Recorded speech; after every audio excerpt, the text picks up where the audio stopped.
할렐루야. 오늘 하나님 말씀 이사야서 51장 1절부터 7절의 말씀입니다. 이사야서 51장 1절부터 7절의 말씀입니다. 이를 좇으며 여호와를 찾아 구하는 너희는 나를 들을지어다. 너희를 떠낸 반석과 너희를 파낸 우묵한 구덩이를 생각하여 보라. 너희 조상 아브라함과 너희를 생산한 사라를 생각하여 보라. 아브라함이 혈혈단신으로 있을 때에 내가 부르고 그에게 복을 주어 창성케 하였느니라. 대전아 여호와가 시온을 위로하되 그 모든 황폐한 곳을 위로하여 그 광야로 에덴 같고 그 사막으로 여호와의 동산 같게 하였나니 그 가운데 기뻐함과 즐거워함과 감사함과 창화하는 소리가 있으리라. 내 백성이여 내게 주의하라. 내 나라여 내게 귀를 기울이라. 이는 율법이 내게서부터 바랄 것임이라. 내가 내 공의를 만민의 빛으로 세우리라. 내 의가 가깝고 내 구원이 나갔은즉 내 팔이 만민을 심판하리니 섬들이 나를 앙망하여 내 팔에 의지하리라. 너희는 하늘로 눈을 들며 그 아래의 땅을 살피라. 하늘이 연기같이 사라지고 땅이 옷같이 헤어지며 거기 거한 자들이 하루살이같이 죽으려니와 나의 구원은 영원히 있고 나의 의는 패하여지지 아니하리라. 의를 아는 자들아, 마음에 내 율법이 있는 백성들아, 너희는 나를 듣고 사람의 회방을 두려워 말라. 사람의 비방에 놀라지 말라. 아멘. 할렐루야. 우리 하나님 참 좋으신 하나님이십니다. 아멘. 이 시간도 하나님의 은혜와 평강이 여러분들과 여러분들 가정과 직장과 사업장과 그리고 여러분들의 자녀들까지 하나님의 은혜가 그리고 넘치도록 채워지길 주의 이름으로 축원합니다. 아멘. 자, 우리 다 합니다. 나는 예수님 안에서 모든 사람들을 이해하고 용서하며 사랑하겠습니다. 자, 우리 옆 사람과 같이 인사합니다. 제가 먼저 낮아지겠습니다. 제가 먼저 섬겨드리겠습니다. 제가 먼저 사랑하겠습니다. 할렐루야. 이 시간도 하나님께 영광 올려드리는 귀한 시간 되시길 주의 이름으로 축원합니다. 오늘은 이사야서 51장 1절부터 7절의 말씀 가지고 너희는 나를 듣고 사람의 회방을 두려워 말라 하는 제목으로 말씀을 나누겠습니다. 자, 우리 따라합니다.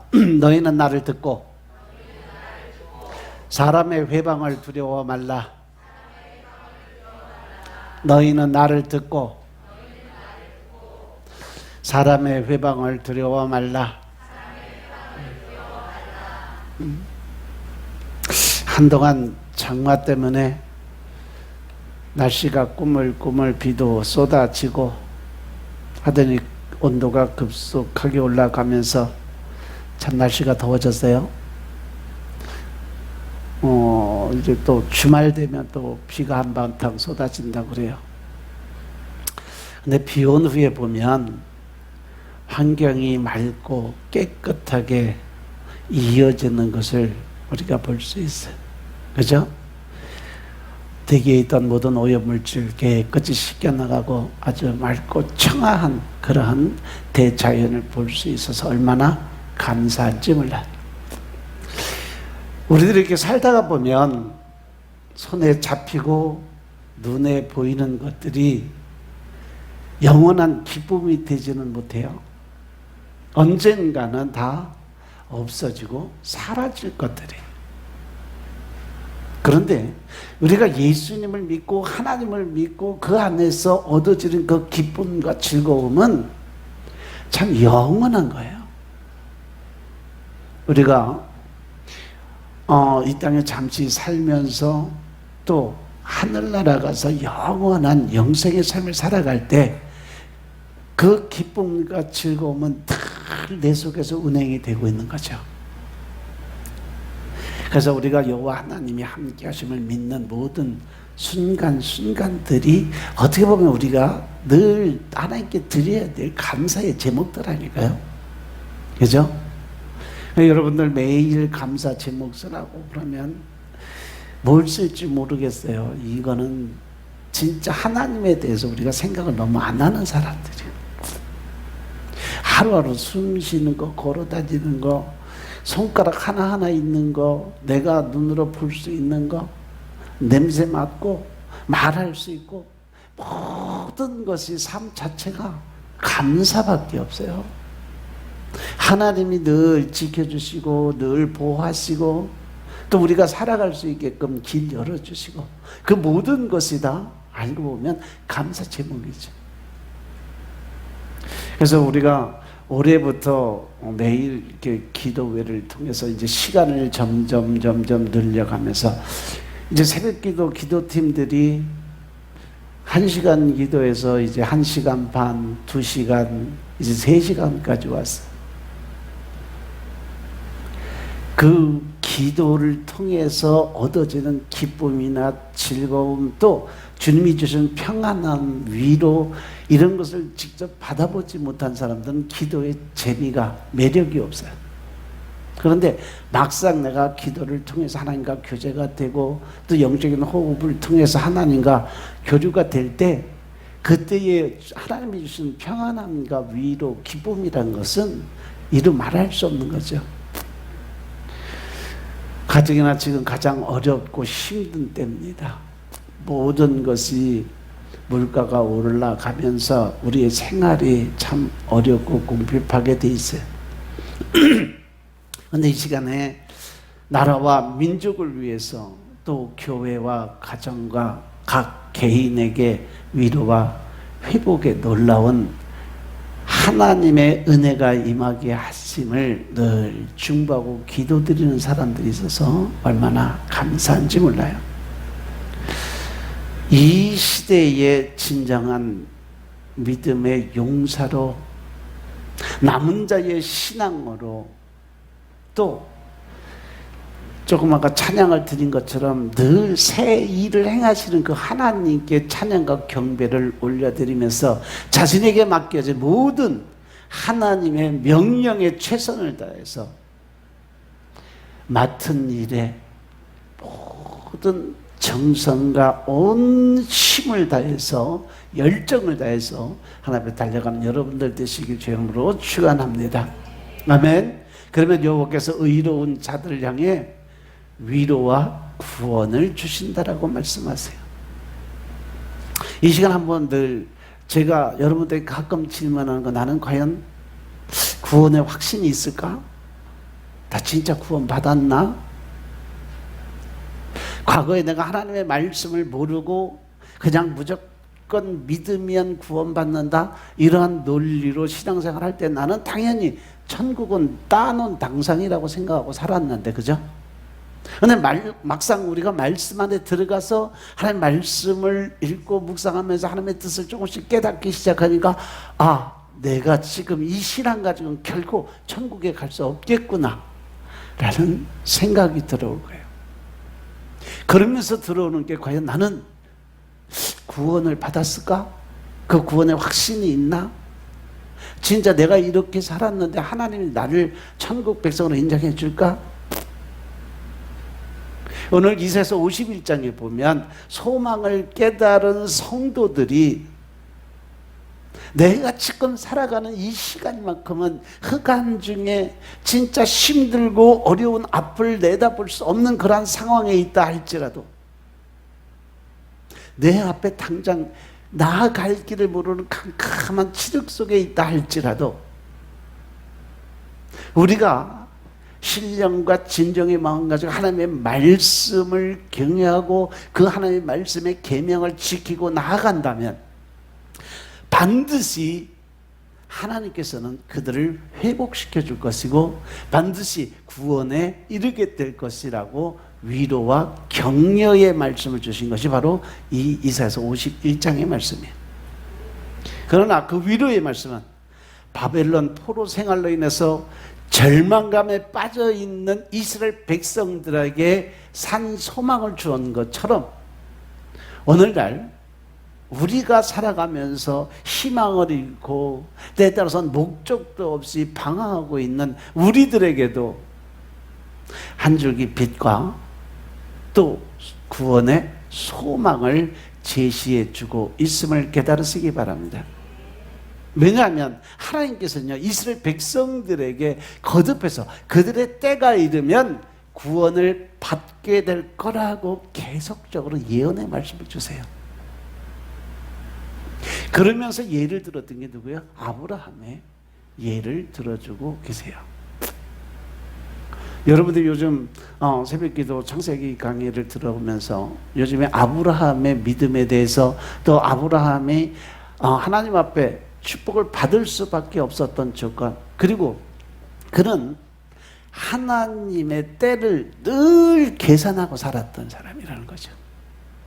때에 따라서는 현실을 바라보고 또 환경 조건 따져가면서 하나님의 말씀에 어긋나는 행동을 몇 번 했는데 그것을 또 그때그때 깨달음을 통해서 하나님의 무릎 꿇고 회개를 통해서 죄사함을 받는, 그래서 다시 하나님의 사람으로 순종과 복종의 믿음을 가지고 결국은 이삭을 낳아서 100세에 낳은 그 이삭을 하나님께서 번제로 드리라 명령하시니까 두말도 않고 그 아들을 데리고 모리아 산으로 갔던, 그래서 그 아들을 칼로 번제를 드리기 위해서 각을 뜯겨서 가슴에 칼을 꽂는 그러한 일을 행하기까지 그는 오직 하나님의 말씀에 순종과 복종의 믿음을 가졌던 사람이다. 그래서 그가 바로 믿음의 조상이 됐고 또 이 모든 조상의 씨가 되었던 거예요. 비록 이스라엘이 범죄함으로 잠시 징계를 받아서 이방에게 정복을 당하고 그들의 포로가 됐다 할지라도 때가 이르면 포로에서 풀려나서 가나안 땅으로 되돌아올 거다. 하나님이 하신 약속의 말씀이에요. 그 땅에서 영원히 살 것을 예언해 줬어요.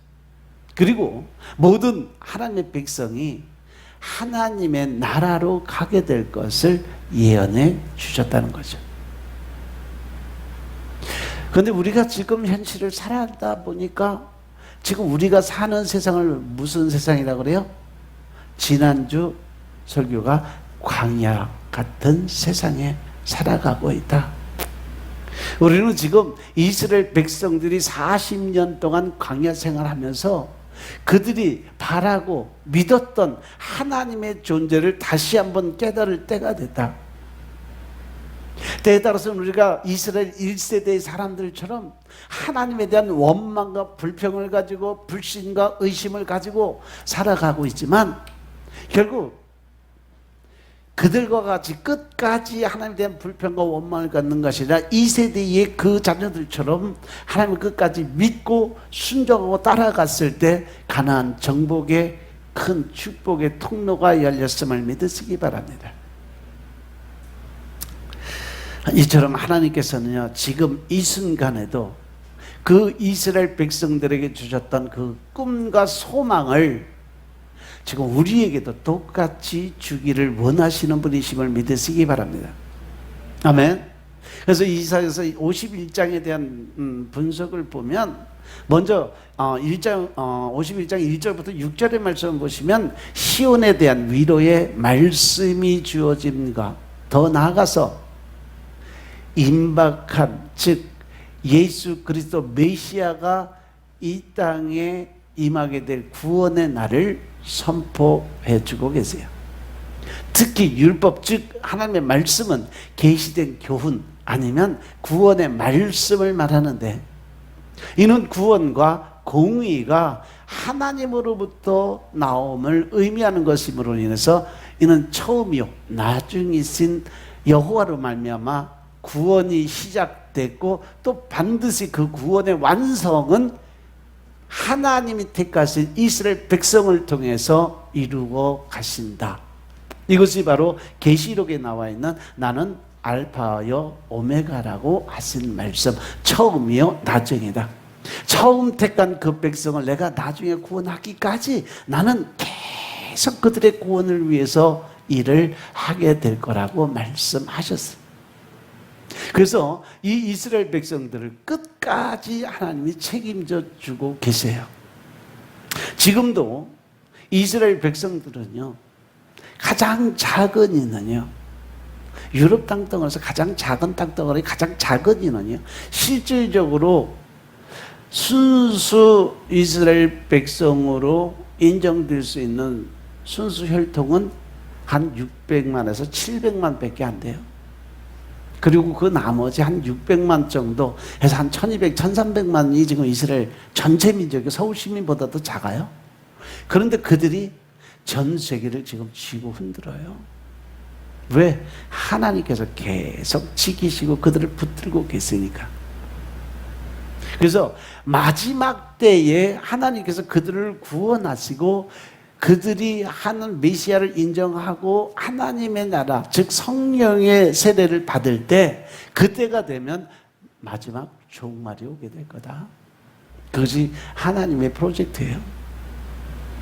그래서 지금 서서히 이스라엘 백성들이 다시 번어게인으로 돌아와요.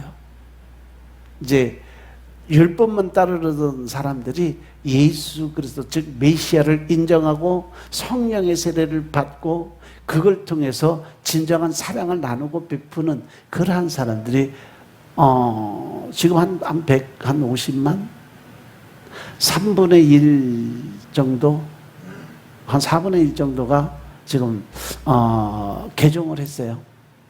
그 개종을 해서 서서히 그들도 이제 도저히 그 땅에는 이 하나님의 율법, 즉 하나님의 사랑이 들어가지 않을 것 같은 나라가 변해가고 있어요.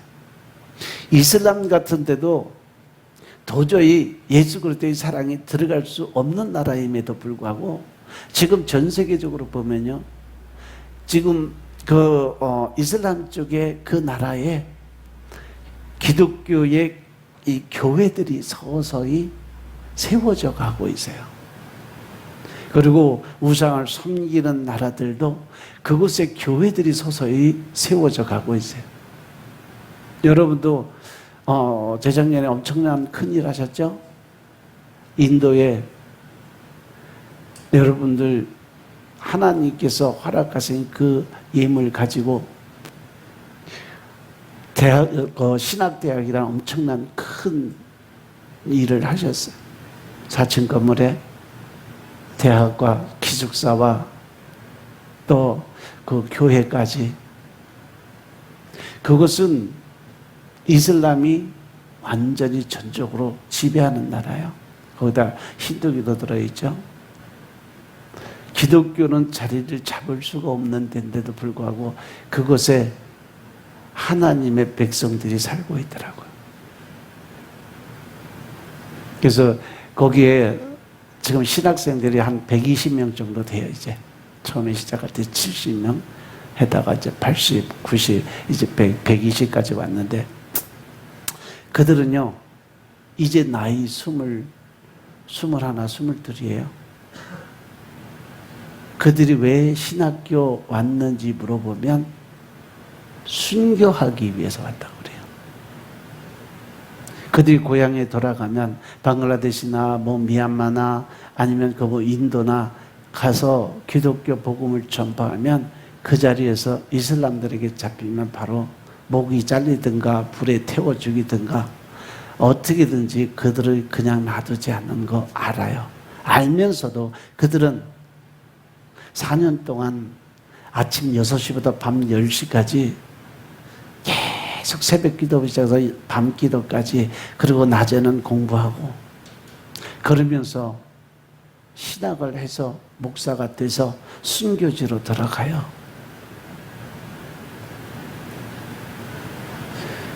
여러분들이 바로 세운 그 학교에서 1년에 최소한 이제 한 80명에서 100명씩 목사들이 나오게 돼 있어요. 그것도 인도의 정부에서 하나님 허락하시니까 인도 정부에서 정식으로 대학으로 인정을, 신학대학으로 인정을 해서 대학원까지 해서 목사 안수까지 줄 수 있는 권한들이 다 주어졌어요. 하나님은 이렇게 하나님의 백성들을 살리기 위해서 끊임없이 하나님의 백성들을 통해서 계속 일을 하고 계심을 믿으시기 바랍니다. 여러분들이 섬겼던 그 자리에, 우리가 갈 수 없는 그 자리는요, 학교를 세워서라도 하나님의 복음을 전파할 수 있는 길을 열어놓으시는 거죠. 이제는 또 코로나가 주춤하고 세계의 문들이 다 열렸어요. 근데 올해는 하나님의 말씀을 안 하셔서 제가 아직 그 선교구 교회 짓는 거에 대해서 조금 보류하고 있는데, 올해 연초에 그 하나님께서 우리가 코로나로 가장 힘들 때 하나님 배령간 말씀하시다고, 유 목사야. 그래서 네 그랬더니 탄자니아 가자. 탄자니아 저 아는 사람도 없고 생전 처음 보는 나라인데 탄자니아는 왜요? 그랬더니 그곳에 교회 세우자 그러시더라고요. 그래서 올해 하나님이 주시면 탄자니아 쪽으로, 난 탄자니아 한 번도 안 가봤어요. 그런데 하나님이 가자 그러시니까 또 가야지 어떻게.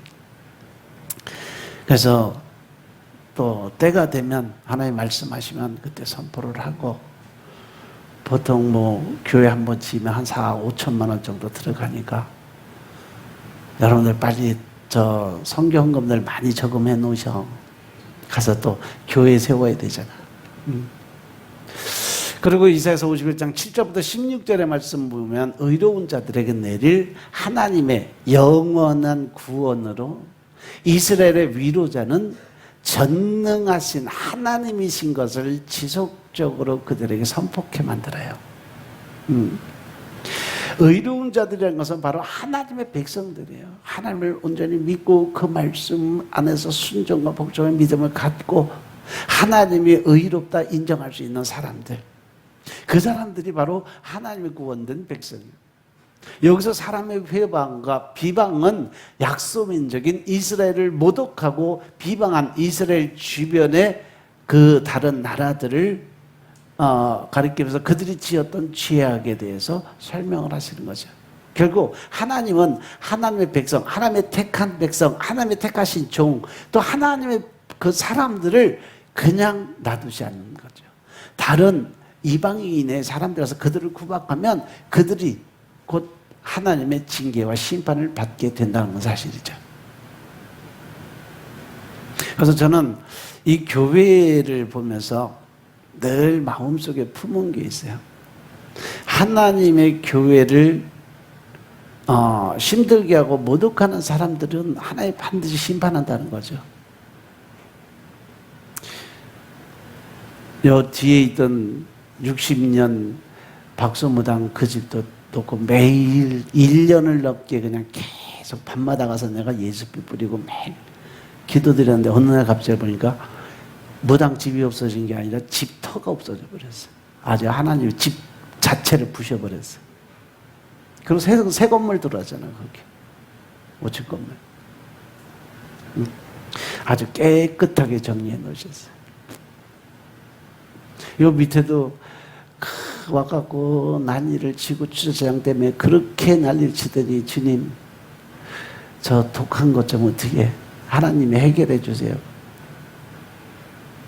이번에 코로나 때문에 학교 급식들 다 안 들어가고 집 문 닫았네. 보니까 그 양반 안 보이네. 아예 문 닫아놓고 지금 한 2달 안 보이더라고. 독하게 가면 갈수록 하나님은 하나님의 백성들을 위해서 그 일을 행하신다는 거 믿으시기 바랍니다. 그들은 이스라엘의 멸망을 기뻐하고 박수쳤던 모압과 에돔 사람들이에요. 여호와의 율법을 따라 사는 사람들을 비웃는 악한 사람들을 하나님이 결국은 심판해서 멸족시키는 사건이 벌어졌어요. 그리고 이사야서 51장 17절부터 23절에 보면 하나님의 손에서 악인들에게 임한 진노의 잔을 마시게 될 것을 전하고 있습니다. 이스라엘이 당할 두 가지 일은 이방의 침입으로 인한 멸망과 기근으로 인한 국토의 황폐화를 하나님이 말씀하셨습니다. 그리고 이스라엘에 대한 이사야의 이러한 예언은 아주 그대로 성취가 됐어요. 그럼에도 불구하고 이스라엘은 아직도 하나님 밖에서 방황하고 있는 거죠. 이 뒤에 이제 쭉 가면서 이스라엘 또 61장 또 62장 63장 쭉 가면서 보면 하나님이 또 회복되는 이스라엘 회복을 위해서 축복의 그 말씀을 주시면서 그들이 만약에 말을 안 들으면 또 이렇게 하신다는 것까지 정확하게 다 기록을 해 놓으셨는데 나중에 보면 그대로 돼 있어요. 이제 본문을 적용할 수 있는 구절의 핵심 의미를 본다면 우선 1절에서 참 하나님의 백성 되는 것은 다른 무엇보다도 말씀에 대한 순종 여부로 판단하시겠다는 거죠. 하나님이요. 하나님의 말씀하신 것에 대해서 어떻게 내가 순종하고 불순종하느냐에 따라서 하나님의 백성으로 선택된 하나님의 그 민족으로 세워줄 것인가는 하나님께서 하나님 하신 말씀에 순종하고 복종하고 따라오느냐 아니면 거기에 대해서 대적을 갖고 내가 내 의로 자의로 혈기 분노 짜증으로 또 자기 형편과 사정 따져서 하나님의 대적하는 마음을 갖는 거기에서 하나님이 결정하시겠다는 거예요. 그러면서 2절을 넘어가 보면 과거의 그 백성들을 돌보신 하나님 오늘도 여전히 그 일을 행하시고 있다. 너희 조상 아브라함과 너희를 생산한 사라를 생각해 봐라. 아브라함이 혈혈 단신으로 있을 때 내가 부르고 그에게 복을 주어서 창성케 하였느니라. 결국 뭐예요? 이 아브라함이 복을 받고 그 믿음의 조상이 될 수 있는 그 모든 조건은 그가 잘나서 똑똑해서 그 능력이 이게 아니라는 거예요. 그가 한 거 아무것도 없는데 내가 그에게 준 복이라는 거죠. 아멘. 그리고 3절에서 보니까 하나님은 자기 백성을 징계하실지라도 다시 회복을 시켜주시는 긍휼하신 하나님이시다라는 거죠. 대저 나 여호와가 시온을 위로하되 그 모든 황폐한 곳을 위로하여 그 광야로 에덴 같고 그 사막으로 여호와의 동산 같게 하였나니 그 가운데 기뻐함과 즐거움과 감사함과 창한 소리가 있을 것이다. 이거 되어 있는 게 아니고 너희들이 그렇게 속을 새기고 힘들게 해도 하나님께서 용서하시고 다시 그들을 회복해 해서 이러한 좋은 나라를 만들어 주시겠다고 약속하시는 거죠. 그리고 4절 5절에서 예수 그리스도를 영접하느냐 안 하느냐의 여부가 구원의 여부를 결정짓는 절대 기준이다라고 말씀하세요. 내 백성이여 내게 주의하라. 내 나라여 내게 귀 기울이는 이는 율법이 내게서부터 발할 것이니라. 내가 내 공의를 만민의 빛으로 세우리라. 5절 내 의가 가깝고 내 구원이 나갔은즉 내 팔이 만민을 심판하리니 섬들이 나를 앙마하여 내 팔에 의지하리라. 여기서 보면 바로 예수 그리스도 즉 메시아를 인정하고 안 하고에 따라서 구원의 여부가 결정이 된다. 그리고 6절 7절에서는 성도는 덧없는 세상의 영화보다 영원한 천국을 소망하면서 살아야 된다라는 결론을 줘줘요. 그러면서 특별히 7절을 보면 의를 아는 자들아, 여기서 의는 바로 누구요? 예수 그리스도 메시아. 그를 아는 자들아, 마음에 내 율법이 있는 백성들아, 너희는 나를 듣고 사람의 회방을 두려워 말라. 사람의 비방에 놀라지 말라고 말씀하십니다. 결론적으로 하나님을 경외하고 하나님의 말씀을 준행함으로 인해서 구원의 소망과 투구를 쓸 수 있는 성도들이 되어야 된다는 것을 강조하시고 계시는 거죠. 하나님이 자기 백성을 죄에서 구원할 수 있는 그 계획은 충동적으로 계획된 것이 아니라는 겁니다. 이미 하나님께서는요, 이 땅을 창조하기 이전서부터 예레미야서 1장 5절의 말씀을 보면 네가 태중에 짓기도 전에 복중에도 짓기도 전에 내가 이미 너를 만민의 무엇으로? 선지자로 세웠다 그랬어요. 내가 너를 복중에 짓기도 전에 너를 알았고 내가 태에서 나오기도 전에 너를 이미 구별해 놨다 그랬어요. 바로 여러분들은 하나님의 특별히 택한 백성이고 구원의 백성이심을 믿으시기 바랍니다. 그래서 지금 이 자리에 와 있는 거고, 또 천국을 향해서 달려가기 위해서, 천성을 향해서 달려가기 위해서 매일 하나님께 드려진 예배에 참석하고 말씀을 먹고 영을 살리고 그 영혼이 결국 하나님과 교제가 됨으로 인해서 영적인 삶을 살아가게 만드는 거죠. 여러분들이 영적인 삶을 살아가는 가장 큰 이유는 바로 이 하나님의 크신 축복과 은혜 가운데 들어가기 위해서 이미 창세 전부터 하나님의 계획된 프로그램 안에서 내가 쓰임받는 도구가 되기 위해서 살아가고 있음을 믿으시기 바랍니다. 아멘. 그렇게 세워진 하나님의 구원의 계획은 인간의 그 역사 속에서 착착착 다 진행이 되어가고 있어요. 다니엘서를 보면 유럽의 역사가 다 기록이 다 돼 있어요. 다니엘 선지자를 통해서 이미 하나님께서 쫙 풀어놓은 것이 다니엘서 전체의 유럽 세계에서의 그 모든 이야기가 다니엘서에 들어있어요. 그것이 이사야 선지자를 통해서 또 한 번 반복이 되고, 계시록을 통해서 앞으로 하나님이 행하실 일에 대해서, 계시록이 뭐 특별한 뭐 묵시록이다, 특별한 뭐 이야기다 그러면서 이단들이 하도 그 계시록을 갖고 얘기하는데, 계시록은요 천국 백성들을 위해서 하나님이 내가 너를 이만큼 사랑한다, 그러니까 너희는 하나님의 말씀에 집중해서 하나님의 마지막 때 심판이 이렇게 올 건데 그 심판은 심판받는 자가 되지 말고 구원받는 자 안으로 들어가기 위해서 너는 이렇게 노력해라 라는 사랑의 메시지예요. 그걸 갖다가 무슨 특별한 뭐 하나님이 뭐 감춰놓은 비밀, 하나님이 감춰놓은 비밀이 어디 있어? 없어요. 계시록 말씀을 가만히 들여다보면 그 안에 진짜 하나님의 사랑, 하나님의 백성들을 구원하기 위해서 한 사람이라도 더 하나님이 택하기 위해서, 또 이 땅의 마지막 심판 때에 하나님이 한 사람이라도 더 구원받게 하기 위해서 이러한 일은 하지 마라라고 하신 말씀. 그래서 너희는 이렇게 살아야 결국 마지막 때 구원을 받게 되니까 너희들은 이렇게 살아 하고 예수님께서 특별히 말씀을 준 거예요. 계시록 1장에 보면 1장 1절에 보면 이게 바로 주 하나님 예수님의 말씀, 즉 계시라고 얘기를 해서 예수 그리스도의 계시라는 말이 이제 처음에 들어가요. 즉 이 계시록은 누가 쓰신 거예요? 예수님이 직접 쓰신 거예요.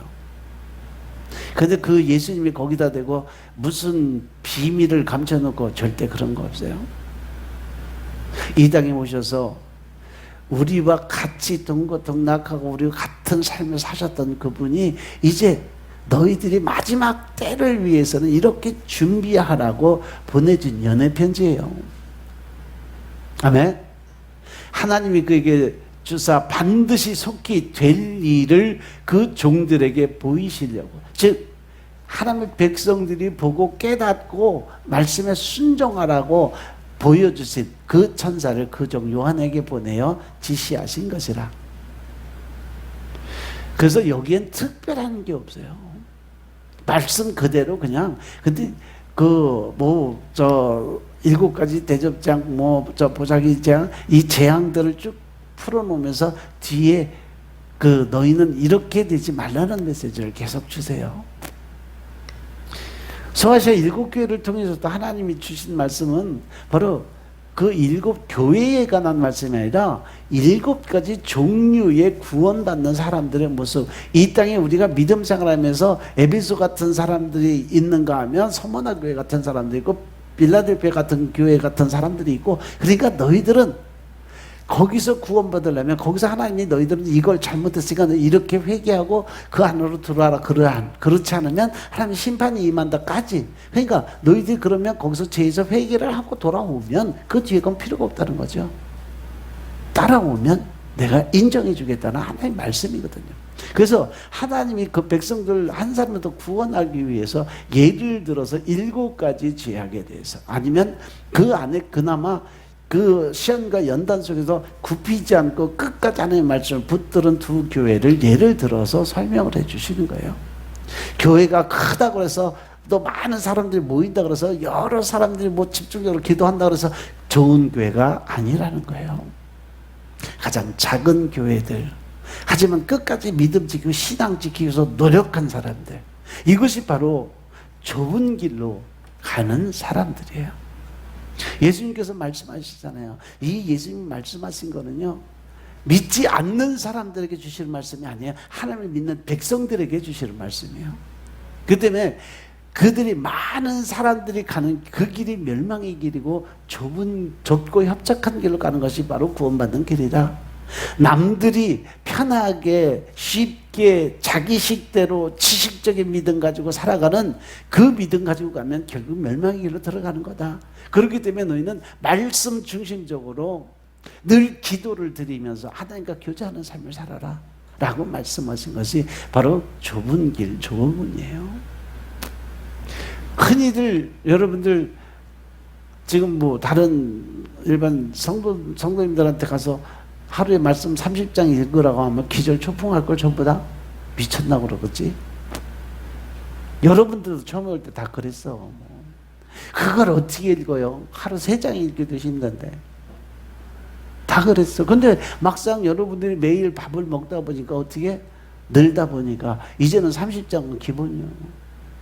많이 읽은 사람들은 뭐 40, 50장씩도 읽어. 권사님들은 보면 하루 뭐 70장, 80장씩도 있더라고. 꾸준하게 신구약 18독, 20독, 22독 이렇게 하시는 분들도 계셔요. 1년에. 표시를 안 내서 그렇지. 그러니까 젊은 여러분들이 보고 배워야 될 부분들이요. 말씀 30장 매일매일 안 빼먹고 읽었던 사람 손 들어봐. 반짝 들어. 뭘 들다 말어. 저봐, 2사람밖에 없어. 그냥 하나님의 말씀하시면 순종하세요. 순종하시고 나면 때가 되면 하나님의 복을 열어주신다니까. 아브라함도 순종하고 따라가다 보니까 하나님의 때가 돼서 이삭을 낳고 그 씨를 통해서 지금 이 민족이 다 형성된 거 아니에요?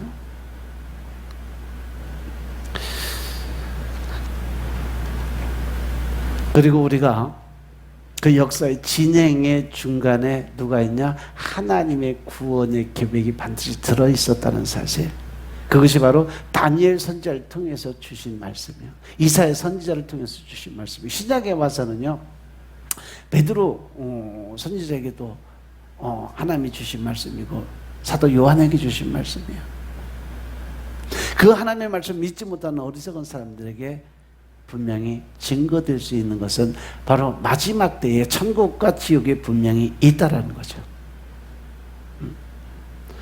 또한 현재 모든 사건과 사고들이 장차 다가올 심판과 구원을 증명하고 있기 때문에 예수 그리스도를 믿고 복음을 전하며 모두가 주의 구원을 받아들이고 천국 백성으로 살아야 될 것을 강조하신 것이 바로 이사야서 51장의 말씀이에요.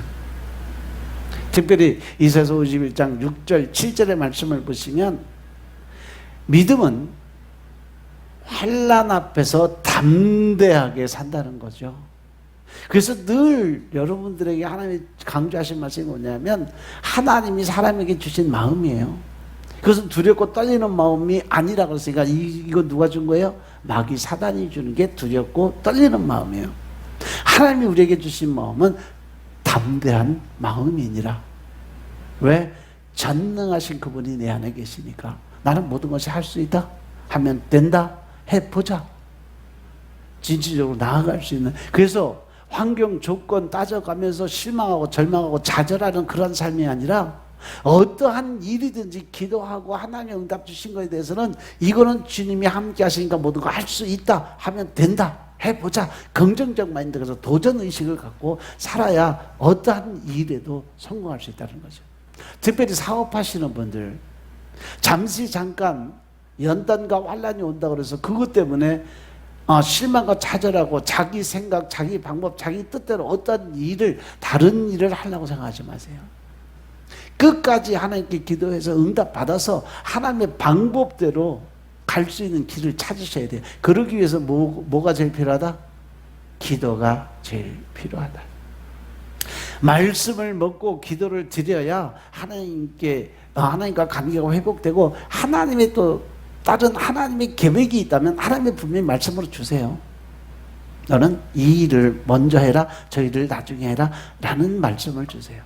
그렇기 때문에 우리는 어떠한 내 생각과 내 판단 하에서 모든 걸 끌어갈 생각하지 말고 모든 일을 하나님께 늘 물어보세요. 하나님, 이러한 일인데 이거 어떻게 해결할까요? 하나님 뜻이 어디 있나요? 무엇을 어떻게 해야 되나요? 아주 지겹도록 성령님을 붙들고 늘어지는 거예요. 예수님 바짓가랑이도 자꾸 늘어져. 어떻게든지 하나님의 방법이 나와요. 하나님의 뜻이 있고 하나님의 어떤 일에 대해서 그 일을 행하기 위해서 하나님은 이미 계획된 일을 하고 계시다는 거. 단지 내가 준비되지 못한 부분들로 인해서 하나님의 일이 조금 더디게 되는 거예요. 또 때에 따라서 다니엘같이 하나님께 기도를 드렸는데 하나님이 바로 응답을 줘서, 그래서 천사가 그 응답을 갖고 내려온 도중에 누가 막았어? 사단이 막아갖고 21일 동안 싸우다가 결국 미가엘 천사장이 내려와서 그들을 물리치고 응답을 가지고 내려온 게 21일 만에 내려왔어요. 그래서 다니엘 기도가 21일이에요. 하나님이 보낸데도 불구하고 또 중간에 사단들이 역사하는 부분, 대적해서 싸우는 기간이 있어요. 그러니까 그러한 시간들을 여러분들이 내가 계획한 것과 틀리다고 해서 자꾸 혼란과 혼돈 속에서 하나님을 무시하지 말라는 거죠. 의심하지 말라는 거죠. 지금 이 안에도 사업장 문제 때문에 머리 복잡하신 분들 알아요. 내가 아무 소리 안 하고 바라보는 것은 뭐예요? 그들이 하나님의 뜻을 깨닫고 알 때까지 기다리는 그러한 게 필요하다는 거예요. 자기가 힘들고 어려운 만큼 하나님에 나와서 더 엎드리고 더 나가서 하나님께 더 매달리고 기도드리고 말씀으로 더 가까이 가려고 노력하는 삶이 반드시 필요한데, 그거는 없고 혼자 생각으로 이리 갈까 저리 갈까 차라리 돌아갈까, 에이, 그러고 있으면 결말 안 나와요. 나한테 그만큼 늦어진 결론이 얻어진다는 사실 명심하시기 바랍니다. 아멘. 그래서 이 6절 7절의 말씀을 보면 너희는 하늘로 눈을 들며 그 아래 땅을 살펴보라고 하세요.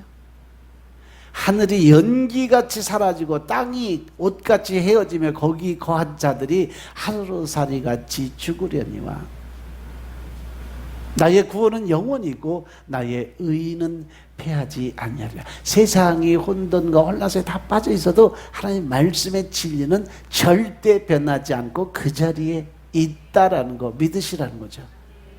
의를 아는 자들아, 마음에 내 율법이 있는 백성들아, 하나님의 사람들, 택하신 백성들, 너희는 나를 듣고 하나님의 말씀을 듣고 사람의 회방을 두려워하지 말아라. 즉 사단이 공격하는 거에 혼란과 혼돈 속으로 들어가지 말라는 겁니다.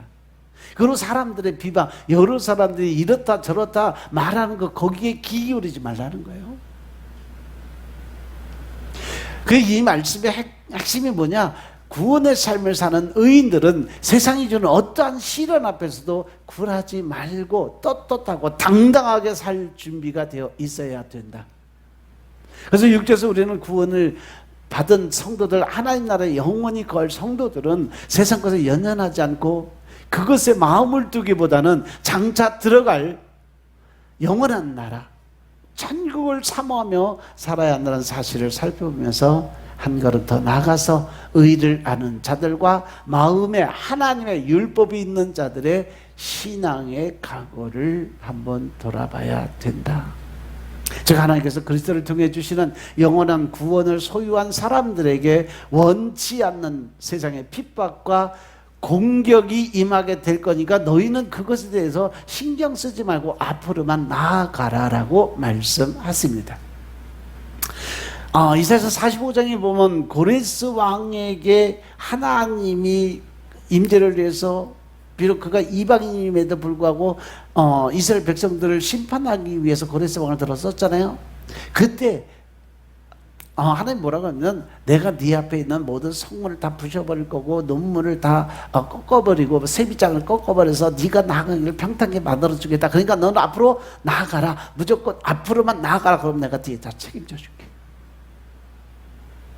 그 하나님이 여러분들 앞에도 똑같이 지금 똑같은 말씀하고 계신다는 사실 명심하시기 바랍니다.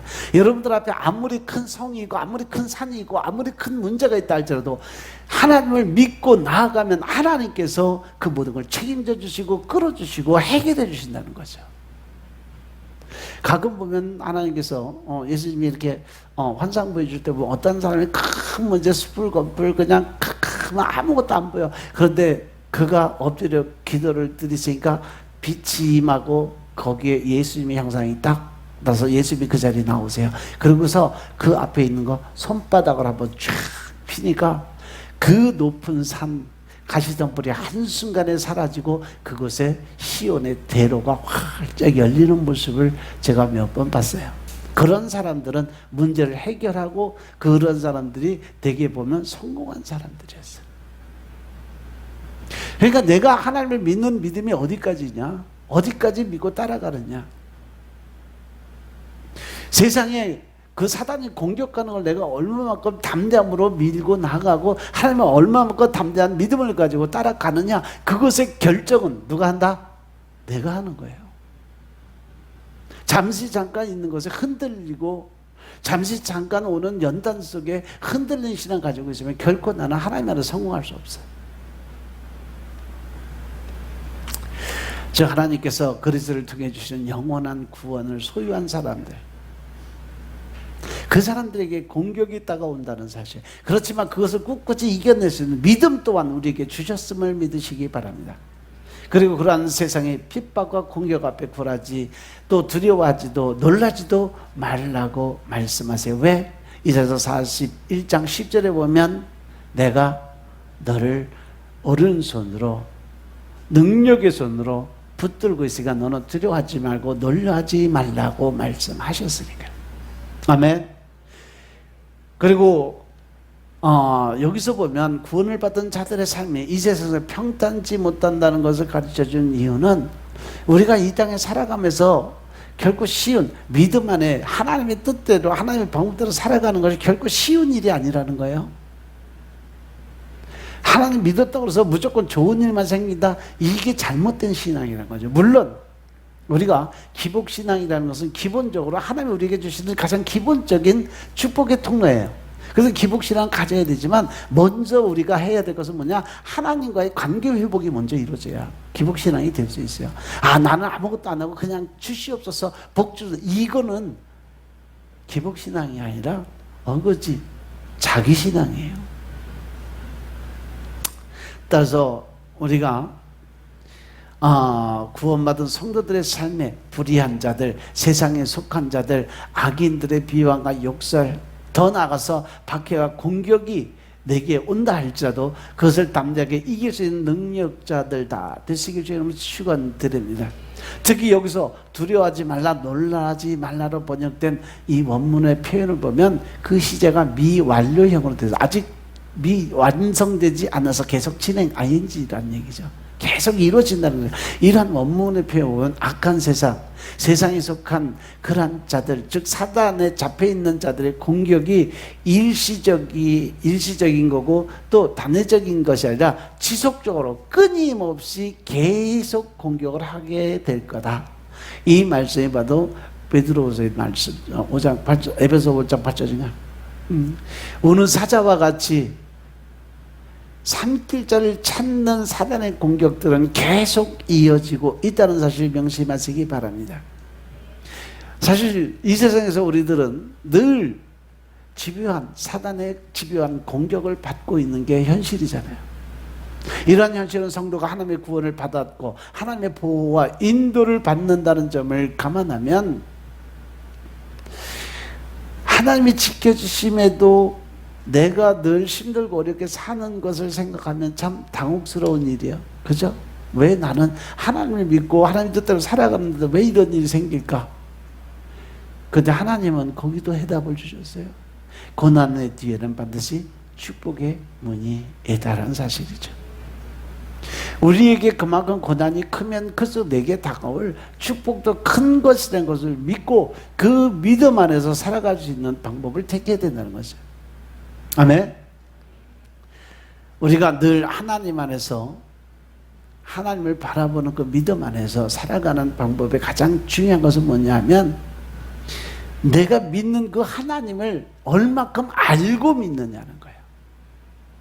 그냥 상상 속에서 내가 알고 있는 지식적인 한도에서 그 하나님을 믿고 있느냐, 아니면 말씀 안에서 늘 살아 움직여서 역사하시고 또 우리를 위해서 일하신 그 하나님의 말씀을 그것을 믿고 가느냐, 그 차이점이 엄청 크다는 거죠. 그래서 예수님은 이 땅에 태어나실 때부터 십자가에 죽으실 때까지 순환과 고난, 비방과 멸시 등 온갖 고난을 겪으며 사셔야 했었어요. 이러한 일이 일어나는 것은 크게 두 가지로 정리가 되는데, 첫째는요, 이 세상의 온갖 불의와 거짓, 죄악의 권세, 어둠의 권세, 그 모든 것을 손에 쥔 사단의 수하에 있기 때문에 우리는 이미 공중의 권세 잡은 자, 그들의 수하에 있는 사람들이에요. 그래서 우리가 하나님을 올바로 믿고 하나님의 권세와 능력이 내게 임하고 성령이 내 안에 들어왔을 때 그것을 정복하고 다스릴 수 있는 권세가 그때 주어지는 거예요. 이미 우리는 하나님한테 창조하실 때 창세기 1장 28절에 이미 그 모든 권한의 축복권을 받았어. 근데 그걸 누가 잊어먹었어? 아담이 죄를 지음으로써 그게 다 무효와 백지가 됐어요. 그런데 이 땅에 살면서 우리가 다시 하나님과 관계 회복이 되고 모든 죄사함이 이루어졌을 때 다시 그 안에 권세와 능력이 임하게 되는데, 그것이 바로 뭐냐? 성령 세례다. 아멘. 그리고 두 번째, 그러한 고난과 세상의 비방, 박해를 받으시고 또 그것을 물리치시고 승리하심으로 예수님이 이 땅에 오신 분명한 목적, 곧 인류를 구원하기 위해서 오신 그 예수 그리스도를 우리가 얼마큼 잘 알고 느끼고 깨닫느냐, 그리고 그 말씀에 순종하느냐에 따라서 우리의 삶이 완전히 변할 수 있다는 사실 명심하시기 바랍니다. 아멘. 우리가 이 땅에 살아가면서 너무 많은 것을 자아적 믿음을 가지고 살아가고 있어요. 그래서 성령 하나님이 일하신 것조차도 우리는 부인하며 살아갈 수밖에 없어요. 디모데후서 3장 5절의 말씀처럼 우리는요, 이 땅에서 성령 그 하나님을 알고 그분을 믿으면서도 그분의 능력을 부인하는 그러한 죄를 엄청나게 짓고 있어요. 그때 하나님 뭐라 하세요? 너희들은 그에게서 돌아서라고 말씀하세요. 성령님 하시는 능력을 부인하는 그러한 사람들은 하늘나라에 적합하지 못하다는 거죠. 그들에게서 돌아서서 너의 올바른 길을 제대로 걸어가라는 거예요. 그래서 오늘 이 시간에 우리가 성령님께서 우리들에게 묻는 질문은, 지금 우리가 신앙생활 하다 보면 필연적으로 세상 사람들의 핍박과 비방, 악의 세력으로부터 비롯된 공격과 환난을 당한 적이 있는지, 그러면서 그때 당시에 나의 느낌은 어떠했는지, 내가 어떻게 그 연단과 고난을 잘 해결할 수 있을까라는 생각을 어떻게 하고 있는지, 또 어떤 각오로 이러한 상황을 감당하고 있었는지, 앞으로 내게 다가올 어떠한 연단과 고난을 내가 어떻게 해결할지를 분명히 스스로 물어보고 답을 얻어야 될 줄로 믿으시기 바랍니다. 믿음은 환난 앞에 두려워하지 않고 담대하고 지혜롭게 살아가는 것이 믿음입니다. 이제 더 이상 이 성령님이 하시고 하나님이 하시는 일을 이상하게 여기지 마시기 바랍니다. 이러한 현실을 인해서 당황하지도 마시기 바랍니다. 도리어 우리 주님께서 그렇게 하신 것처럼 예수님을 닮아가는 그러한 삶을 살아갈 때 우리는 분명히 택한 백성으로 인정을 받을 수 있는 거예요. 과거에 구약에 일하셨던 하나님, 신약에 와서 예수님을 통해서 일을 하셨어요. 똑같이. 그리고 지금 이 시대 성령님은 그 하나님과 예수님이 하셨던 그 일을 지금 이 순간에도 이 세상에 똑같이 일하신다는 사실 명심하시기 바랍니다. 그렇기 때문에 그 성령님이 하시는 일에 대해서는 여러분들이 인정하고 받아들이고 또 예수님이 말씀하신 대로 믿는 자들이라면 최소한 믿는 자들의 표적이 나타날 수 있는 능력자들이 다 될 수 있어야 된다는 거죠. 귀신을 쫓아내고 새 방언을 말하고 더 나아가서 병든 자에게 손을 얹고 기도드리면 낫는 역사가 일어나야 되고 또 사람들이 어떤 말을 할지라도 어떤 독을 마실지라도 해댄 것이 없어야 된다. 즉 사람들이 어떤 말을 하고 어떠한 비방을 하고 어떠한 비판 판단 정죄를 한다 할지라도 그것에 내아부동하지 말라는 거죠. 그냥 하나님의 여러분들이 매일 고백하는 것처럼 예수님의 사랑을 이해하고 용서하고 사랑하는 마음 가져야죠. 그래서 내가 낮아진 마음으로 섬기는 마음 가지고 그들을 섬겨줄 때 바로 그곳에 예수 그리스도의 사랑이 임하게 된다는 말씀이에요. 아멘. 따라서 우리가 마지막 때에는 공적인 예배를 드릴 수 없는 그러한 시대도 와요.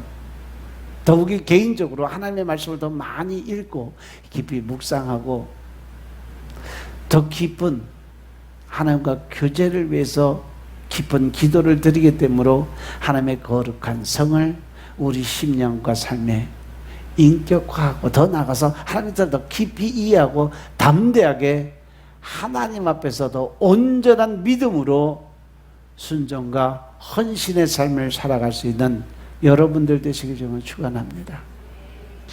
주님은요 우리에게 늘 요구하시는 삶이 담대하라요. 담대하라. 그것이 바로 세상이 너에게 어떤 환난과 연단을 준다 할지라도 너는 믿음 안에서 그 모든 걸 이기고 나아갈 때 여러분들은 반드시 하나님의 가장 큰 축복의 통치권 안에 들어가는 사실을 명심하시고 하나님이 원하시는 방법, 하나님이 계획하신 그 뜻대로 순종할 수 있는 믿음 가지시길 주님을 축원드립니다. 기도드리겠습니다. 사랑의 아버지 하나님 감사드립니다. 오늘도 믿음 안에서 우리가 주님을 바라보게 하시고 이제 오직 주님의 영광을 통한 하나님의 계획이 이루어지게 하심을 감사드립니다. 이 시간도 신령과 진정의 마음을 가지고 하나님의 뜻을 깨닫고 알게 하는 시간 되게 하옵소서. 오직 주님의 말씀 안에 들어가게 하시고 그 안에서 하나님의 뜻과 의를 세워가는 하나님의 군사적 역할을 감당할 수 있도록 주님이 축복하옵소서. 오직 성령님의 임재를 통해서 우리의 삶이 완전히 변화되고 더 나아가서 하나님의 권세 능력 안에서 주님의 뜻을 세워가는 하나님의 군사적 역할을 감당할 수 있도록 주님이 축복하옵소서. 오직 성령의 임재를 통한 아버지 하나님의 뜻과 의를 드러내며 살아갈 수 있도록 주의 역사하옵소서. 모든 말씀을 주 예수 그리스도의 이름으로 감사드리며 기도드렸사옵나이다. 아멘. 우리 찬양 드리고 기도드리시겠습니다.